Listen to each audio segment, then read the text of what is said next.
الحمد للہ رب العالمین، الصلاة والسلام علی رسولہ الکریم، سبحانک لا علم لنا الا ما علمتنا انک انت العلیم الحکیم۔ رب اشرح لی صدری ویسر لی امری واحلل عقدۃ من لسانی یفقہوا قولی۔ بھائی دوستو بزرگو، اللہ رب العزت نے ایک ایک ایمان والے کو بہت قیمتی بنایا ہے۔ اللہ تعالیٰ اپنے بندوں پہ بہت شفیق اور مہربان ہے۔ اللہ تعالیٰ نے اپنے بندوں کے بارے میں بے شمار احکامات کو نازل کیا ہے۔ بھائی دوستو بزرگو، ساری کے ساری انسانیت کے بارے میں، بلکہ ساری مخلوق کے بارے میں اللہ تعالیٰ نے یہ کہا الخلق عیال اللہ،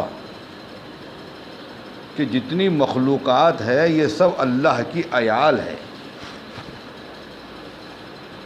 یہ زمین پر جو کیڑے مکوڑے رینگتے ہیں اور ہواؤں میں جو پرندے اڑتے ہیں اور کھیتوں کھلیانوں میں جو چرندے چرتے ہیں اور جنگلوں میں چرندے رہتے ہیں، یہ سب کے سب اللہ کی عیال ہیں، جانور ہیں، اور اسی طرح انسان ہیں۔ سب کو اللہ نے یہ کہا کہ الخلق عیال اللہ، کہ ساری کے ساری مخلوق یہ اللہ کی عیال ہے۔ اور تم میں سب سے بہتر وہ ہے جو اللہ کی عیال کے بارے میں ان کے حقوق کا خیال رکھے۔ جب جانوروں کے حقوق بیان فرمائے تو انسانوں کے حقوق کتنے ہوں گے، اور جب انسانوں کے حقوق بیان فرمائے تو مسلمانوں کے حقوق کتنے ہوں گے؟ ایک ایک۔ اس طرح مسلمانوں کے حقوق کو ارشاد فرمایا۔ جناب رسول اللہ صلی اللہ علیہ وسلم نے بیت اللہ کو مخاطب کر کے ایک مرتبہ ارشاد فرمایا، بیت اللہ یہ اللہ کا گھر ہے جس کو سب سے پہلے فرشتوں نے بنایا۔ اللہ تبارک و تعالیٰ کی 120 رحمتیں بیت اللہ پہ ہمیشہ نازل ہوتی رہتی ہیں۔ ایسا گھر ہی اللہ کا جہاں سارے ایمان والے طواف کرتے ہیں۔ اس بیت اللہ کے تعلق سے جناب رسول اللہ صلی اللہ علیہ وسلم نے ارشاد فرمایا، اے بیت اللہ تو مبارک ہے، تو مقدس ہے، تیرا احترام لازم ہے، تیرا احترام واجب ہے، لیکن ایک مسلمان کی جان اور ایک مسلمان کا مال مجھے تجھ سے بھی زیادہ عزیز ہے۔ ایک مسلمان کی قیمت ارشاد فرمائے۔ کیا قیمت ہے مسلمانوں کی؟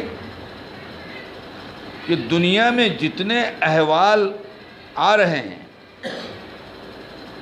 یہ خوشی کے ہوں کہ غمی کے، فراخی کے ہوں کہ تنگ دستی کے، صحت کے ہوں کہ بیماری کے، انتشار کے ہوں کہ اتحاد کے، چھوٹے ہوں کہ بڑے ہوں، یہ سب پر مسلمانوں کے اپنے اثرات ہیں، اعمال کے،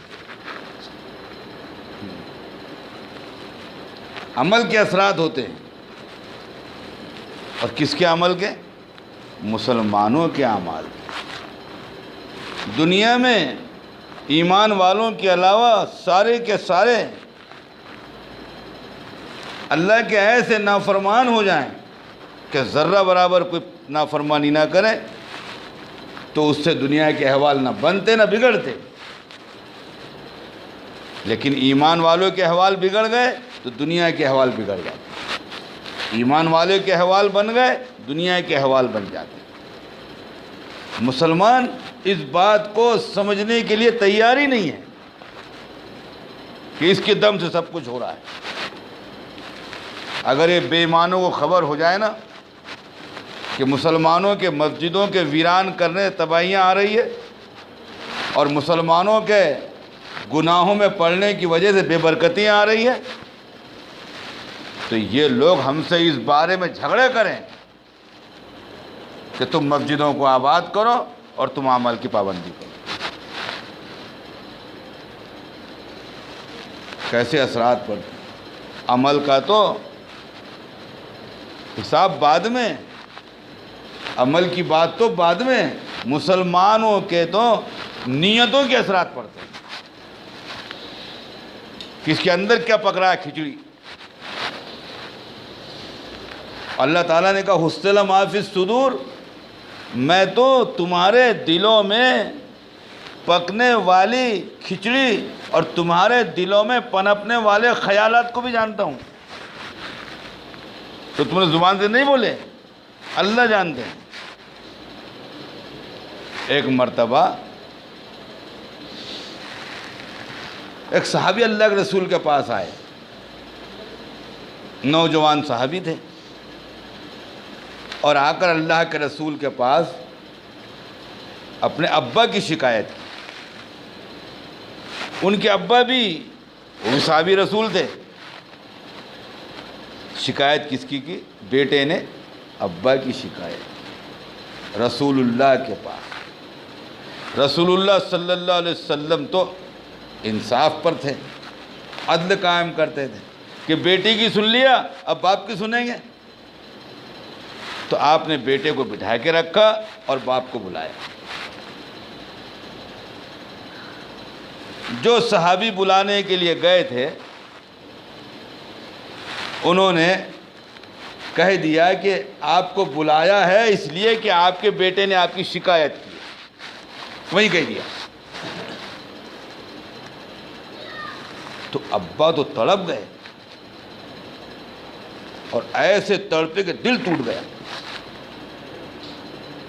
اب شاعر تھے تو انہوں نے اس دل ٹوٹنے کی وجہ سے اندر ہی اندر اشعار پڑھے، اندر ہی اندر بنے ہو۔ حضرت جبرائیل کو اللہ تعالیٰ نے نبی علیہ السلام کے پاس بھیجا کہ ابھی تمہارے پاس میں وہ آ رہے ہیں، ابا کو آپ نے بلایا، وہ آ رہے ہیں، لیکن آپ ان سے بات بعد میں شروع کرنا، پہلے یہ کہنا ہے کہ وہ اشعار جو آپ نے ابھی سوچے ہیں، ابھی کہے نہیں سوچے ہیں، وہ سناؤ۔ جب وہ صحابی آئے تو نبی علیہ السلام نے کہا کہ میں تمہارا معاملہ تو بعد میں کروں گا، پہلے آپ وہ اشعار جو آپ نے سوچے ہیں وہ سناؤ۔ تو کہنے لگے میرے ماں باپ آپ پر قربان، وہ تو ابھی میرے زبان سے ادا بھی نہیں ہوئے اور آپ کو خبر ہو گئی، آپ کو خبر ہو گئی۔ کہا کہ ہاں میرے اللہ نے مجھے خبر کر دی۔ تو میں کیا کہہ رہا تھا، یہ اللہ اندر جو ہو رہا ہے اس کو بھی جانتے ہیں، اندر کی پکنے والی کھچڑی، اندر کے بننے والے خیالات، اندر کے بننے والی باتیں جو اپنے زبان سے ادا نہیں ہوئی اس کو بھی اللہ جانتے ہیں۔ اب انہوں نے جو اشعار پڑھے تھے وہ بھی بڑے کام کے ہیں، حال وہ بھی سن لو، بڑے کام میں آئیں گے وہ۔ انہوں نے جو اشعار پڑھے تھے اور نبی علیہ السلام نے فیصلہ جو دیا تھا، انہوں نے یہ اشعار کہے، اس کا ترجمہ اردو میں کہ میرے بیٹے جب تو چھوٹا سا تھا تجھے کتا بلی لے جا سکتا تھا، ہم نے اپنے سینے سے لگا کے تجھے پروان چڑھایا۔ تو رات میں پیشاب کرتا تھا تو گیلے پر ہم سوتے تھے اور تجھے سوکھے پہ سلاتے۔ تو رات میں بے چین ہو جاتا تھا، ہم تڑپ جاتے تھے۔ تیری تکلیف میں ہم نے رات رات بھر آنکھوں میں گزاری ہے، اور تیرے نہیں سونے کی وجہ سے کاندھوں پر لے کے رات رات بھر ٹہلے۔ میرے بیٹے، ہم نے تجھے پروان چڑھایا یہاں تک کہ دھیرے دھیرے تو نوجوان ہونے لگا، اور دھیرے دھیرے ہم بڑھاپے تک پہنچنے لگے۔ میرے بیٹے، اب جب کہ تو قوی اور جوان ہو گیا اور ہم بوڑھے اور بے سہارا ہو گئے، تو نے آ کے نبی علیہ السلام سے شکایت کر دی۔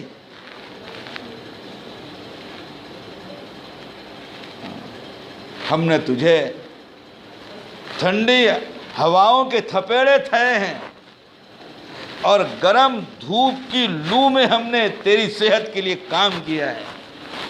ہم نے اپنی جوانی کو پگھلایا ہے تجھے جوان کرنے کے لیے، اور اس امید پر کہ جب ہم ضعیف ہوں گے اور تو جوان ہوگا تو ہمارے بڑھاپے کا سہارا بنے گا۔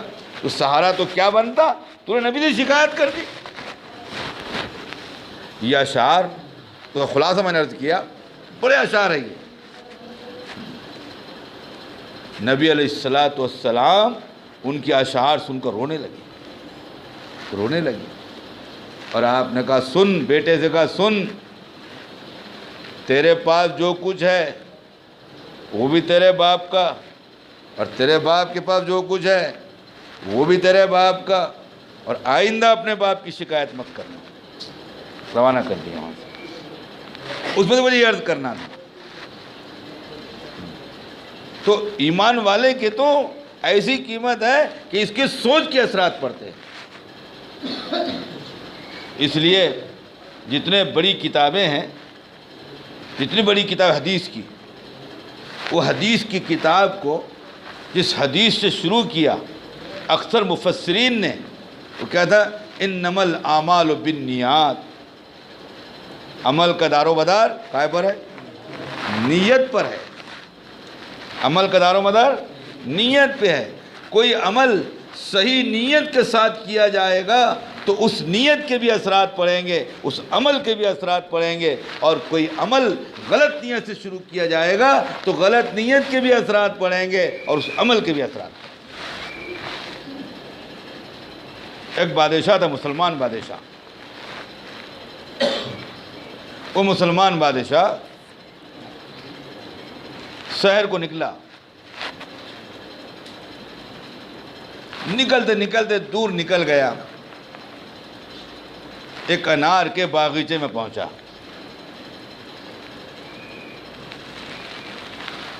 انار کے باغیچے میں انار لگے ہوئے تھے۔ اس نے مالی سے کہا ذرا ایک انار توڑ کے لانا۔ اس مالی نے ایک انار توڑ کے لایا، کہا اس کو رس نکالو۔ تو اس نے انار کو ایسا مٹھی سے بھیج دیا، مکسر مشین تھوڑی تھی پہلے، گھر کر گھما کے رس تیار، اور ایسے جاندار لوگ ہوتے تھے کہ ہاتھ سے رس نکالتے تھے۔ ہاں، جانداری تھی، ہاتھ سے رس نکال لیتے تھے۔ اس نے ہاتھ سے رس نکالا، ایسے رسیلے انار تھے کہ ایک ہی انار میں گلاس بھر گیا۔ پیا تو لذیذ بھی اور ٹھنڈا بھی، اچھا بھی۔ تو اس نے دل ہی دل میں سوچا یہ جو انار کا باغیچہ ہے اس پر ٹیکس لگانا پڑتا۔ بادشاہ تھا نا، اور مالی نے بادشاہ کو پہچانا نہیں کہ بادشاہ ہے، کیونکہ تو شہر ایسے سے نکلے تھے، گھومتے پھرتے سادے لباس میں اپنے عوام کو حال معلوم کرنے کے لیے۔ اب ٹیکس لگانے کی نیت کر لی۔ اس نے کہا میاں ذرا اور ایک انار لاؤ۔ مالی نے اور انار لایا، جو نچوڑا تو ذرا سا اور لاؤ، جو نچوڑا تو 7 انار میں گلاس بھرا۔ تو بادشاہ نے پوچھا کہ پہلے تو ایک ہی انار میں گلاس بھر گیا تھا رس سے، اور اب 7 لگے۔ تو مالی بڑا دیندار تھا اور اس بات کو جانتا تھا نیتوں کے اثرات پڑتے ہیں پھلوں پر۔ اس نے کہا مجھے لگتا ہے بادشاہ وقت کے نیت میں خرابی آ گئی۔ اس کو یہ خبر نہیں کہ یہ بادشاہ ہے، کہیں تو بھی ہے، اور وہاں اس کی نیت میں خرابی آ گئی۔ اور بادشاہ کو لگا چوری پکڑے گئی، چوری پکڑے گئی۔ تو اس نے اندر ہی اندر توبہ کر لی کہ یا اللہ معاف کر دے، میں نے ابھی تو ٹیکس کی بات کیا اور اس نے بول دیا، مجھے معاف کر دے، توبہ کر لی۔ کہا میاں ذرا ایک گلاس اور پلاؤ۔ اس نے ایک انار لایا توڑ کر، جو نچوڑا تو ایک ہی انار میں گلاس بھر گیا۔ تو بادشاہ نے پوچھا کہ میاں تم کہتے تھے بادشاہ وقت کی نیت میں خرابی آ گئی اس لیے رس میں بے برکتی آئی، اب تو اور بھر گیا۔ تو مالی بڑا ہوشیار تھا، اس نے کہا ایسا لگتا ہے بادشاہ وقت نے توبہ کر لی، بادشاہ وقت نے توبہ کر لی۔ اس نے کہا لو دوسری چوری بھی پکڑی گئی۔ پھر مالی نے کہا کہ یہاں کہیں جب ایسا ہو رہا ہے، یہیں کہیں بے برکتی ہو رہی ہے، یہی برکت آ رہی ہے۔ تو مالی سمجھ گیا کہ حضرت اگر برا نہ مانے تو ایک بات عرض کروں، مجھے لگتا ہے کہ حضرت تشریف فرمائے، یہی بادشاہ سلامت تو دے گا۔ تو مسلمان کو اتنا قیمتی بنایا کہ اس کے نیت کے اثرات پڑتے ہیں کہ مارکیٹ میں چیزیں کیوں مہنگی ہو گئی؟ تب مہنگی اس لیے ہوئی کہ مسلمانوں کی نیتیں خراب ہو گئی، غیروں کی نہیں۔ غیروں کی نیت پہ کوئی اللہ کا وعدہ ہی نہیں، وہ سارے غلط نیت کے ہو جائیں، سارے اچھی نیت کے ہو جائیں۔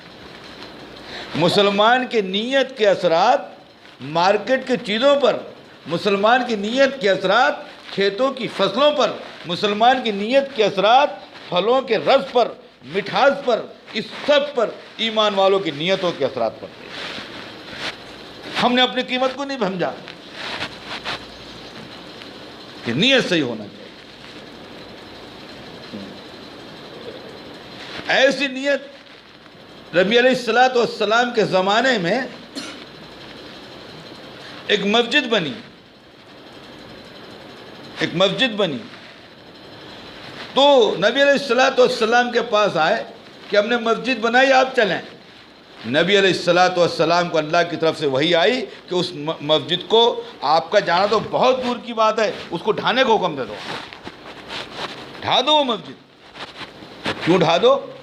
کہ اس مسجد کی بنیادی نیت ہی صحیح نہیں ہے، اس کو مسجد کو ڈھا دو۔ نبی علیہ السلام نے حضرات صحابہ کو بھیج کر اس مسجد کو ڈھا دیا۔ اب جگہ کیا کرے؟ نیت تو بدل دی، اب جگہ کیا کرے؟ تو ایک صحابی ہے، نبی علیہ السلام نے بلا کر ان صحابی کو اس مسجد کی جگہ پر کہا اب مسجد تو یہاں نہیں بنے گی، تمہارا مکان بنا لو، تمہارا مکان بنا لو۔ جب ان کا مکان وہاں بنا تو یہ آئے نبی علیہ السلام کی خدمت میں، میں وہ مکان چھوڑنا چاہ رہا ہوں۔ تو کیا وجہ؟ نیت ہو گیا ساتھ بتا، پر کیا بات ہو گئی؟ کہ بات یہ ہو گئی کہ جب سے اس گھر کے اندر میں گیا ہوں رہنے کے لیے، تب سے مجھے بچہ نہیں ہوا، مرغی نے انڈا نہیں دیا، کسی انڈے سے بچہ نہیں نکلا۔ ہاں واقعہ ہے سیرت کا۔ پھر نبی علیہ السلام نے مسجد قباء اس کی بنیاد رکھی، اور قرآن کہہ رہا ہے کہ اس کی بنیاد تقوی پر تھی۔ تو اندر کے اثرات پڑتے ہیں، عمل تو بہت دور کی بات ہے۔ اور عمل کے اثرات کیا پڑتے ہیں؟ جب مسلمان کوئی عمل کر لیتا ہے اس کے اثرات کیا پڑتے ہیں؟ یہ بتائیں نیت اور سوچ کے اثرات۔ جب یہ عمل کرتا ہے، مانو اس زمین پر کھڑا ہے اور زبان کو اس نے حرکت دی، کیا کہا؟ لا الہ الا اللہ محمد الرسول اللہ۔ یہ بیچارہ جھوپڑوں میں رہنے والا، پھٹا پرانا پہننے والا، سیدھا سادہ کھانے والا، یا روز مزدوری کرنے والا، یا رکشہ چلانے والا، جس کو دنیا بے قیمت بے حیثیت ہے لیکن ایمان والا ہے، اس نے یہ کلمہ پڑھا زمین پر لا الہ الا اللہ محمد الرسول اللہ، تو حدیث ہے کہ اس کلمہ پڑھنے سے عرش اعظم کے سامنے ستون ہے وہ ہلنے لگتا ہے۔ کون سا کنیکشن ہے بیچ میں؟ کون سی رسی ہلائی یہاں سے؟ کہ نہیں، مسلمان کے زبان میں سے جو الفاظ نکلتے ہیں وہ اتنے طاقتور ہوتے ہیں کہ عرش اعظم کے سامنے کا ستون ہلتا ہے۔ اور اس عمل کا نتیجہ کیا ہے؟ اللہ تبارک و تعالیٰ، سب اللہ ہی کرا رہے ہیں۔ مسلمان سے کلمہ کس نے کہلوایا؟ اللہ نے۔ اور ستون کس نے ہلایا؟ اللہ نے۔ اور پھر ستون سے کہہ رہے ہیں تو کیوں ہل رہا ہے؟ سب جانتے ہیں، لیکن کیا کہہ رہے ہیں؟ تو کیوں ہل رہا ہے؟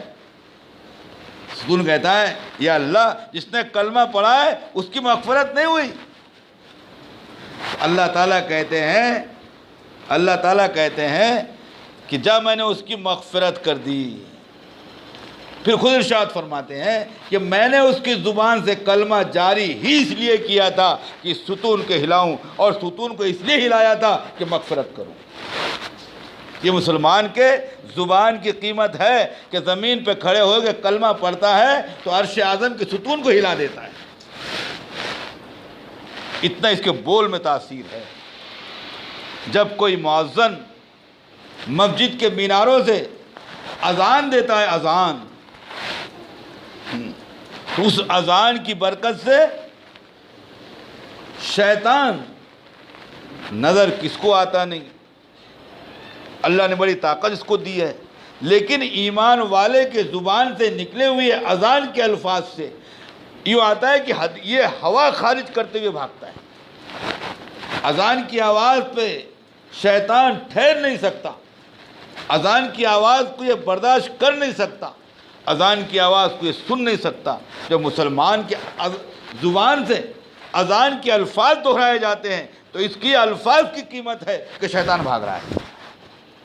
اس کے نیتوں کے اثرات اور اس کے زبان کے بول کے اثرات۔ اب اگر یہ کوئی عمل کرتا ہے، مانو یہ نماز کے لیے مسجد میں آیا، تو مسجد کے گیٹ پر اللہ تبارک و تعالیٰ نے فرشتوں کو مقرر کیا ہے۔ ہاں، وہ نظر نہیں آتے لیکن ہے۔ اس وقت اس مسجد میں جتنے ہم لوگ ہیں اس سے کئی گنا زیادہ یہاں پر فرشتے ہیں، آسمانوں تک ہزاروں گنا فرشتے ہیں یہاں پر، نظر نہیں آتے لیکن ہے۔ ہم کو کیسے معلوم؟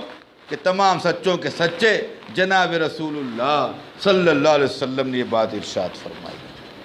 تو جب کوئی مسلمان مسجد کے اندر آتا ہے تو مسجد کے گیٹ پر فرشتے ہوتے ہیں۔ وہ فرشتے مسلمانوں کے گناہوں کی جو پوٹلی ہے وہ اس کے سر سے اتار لیتے ہیں۔ اب یہ مسجد میں آتا ہے تو آ کر اس نے وضو شروع کیا۔ روایت میں آتا ہے جب مسلمان وضو کرتا ہے تو آسمان سے 4 فرشتے ہر مسلمان کے لیے، 4 فرشتے ہر وہ اس آدمی کے جو وضو کر رہا ہے، وضو چاہے گھر پہ کرے، وضو چاہے جنگل میں کرے، وضو چاہے مسجد میں کرے، یہ 4 فرشتے ہر مسلمان کے لیے آتے ہیں۔ اور وہاں سے ایک چادر لاتے ہیں جنت کی، اور چاروں فرشتے 4 کونوں کو پکڑ کے یہ کھڑے ہو جاتے ہیں اس پر سایہ کیے ہوئے۔ دیکھو ابھی اس نے نماز نہیں پڑھا، نماز کی تیاری میں وضو کیا ہے، تو وضو پر یہ اجر ہے کہ 4 فرشتے کھڑے ہیں۔ اس کو معلوم ہی نہیں کہ میں جنت کی چادر کے سائے میں وضو کر رہا ہوں، اور فرشتے اللہ کی طرف سے بھیجے گئے میرے اکرام میں۔ اب وضو کرتے کرتے اس نے ایک بات کی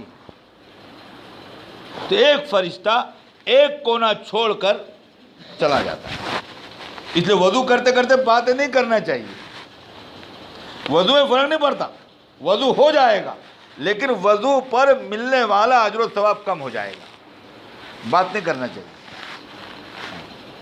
تو ایک فرشتے نے کونا چھوڑا اور چلا گیا. اب 3 فرشتے ہیں. اس نے دوسری بات کیا, دوسرے نے دوسرا کونا چھوڑا, چلا گیا. اس نے تیسری بات کیا, اس نے تیسرا کونا چھوڑا, چلا گیا. اس نے چوتھی بات کیا, اس نے چادر کو لپیٹا اور ساتھ میں وہ جو اللہ کی طرف سے اکرام ہو رہا تھا وہ ختم, وضو ہو گیا. اب یہ مسجد کے اندر آیا. روایت میں آتا ہے جب مسجد کے اندر آنے کے بعد یہ کہتا ہے اشہد ان لا الہ الا اللہ واشہد ان محمدا عبدہ ورسولہ, یہ کہا.